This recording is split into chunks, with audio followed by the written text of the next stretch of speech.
In this one, we're going to look at some hidden uses of the Option key.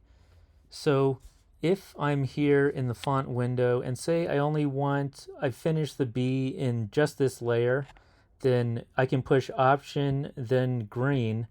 And if we click to other layers, you can see that it only changed that layer. So that's a good way to keep track of the different letters between layers. Okay, another thing that you want to do is in the Layers and Masters panel, open this up, and let's just go to something that's auto. So let's just change this here. I'm just going to make it the simpler syntax.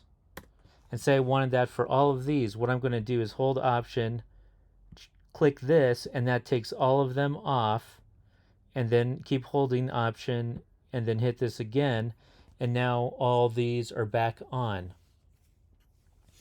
And one other thing you can do is if you want to say I have a bunch of things like this and I want to make all of these auto in all of these layers, then I'm going to hold down Option and you're going to go up to Glyph and Auto Glyph. Oops, we went the wrong way. Let's check it all on. Okay, and see it made for this font, it messed it up, but it made all of these autoglyphs in all of the layers. So those are a couple of the different ways that you can use Option to get stuff done.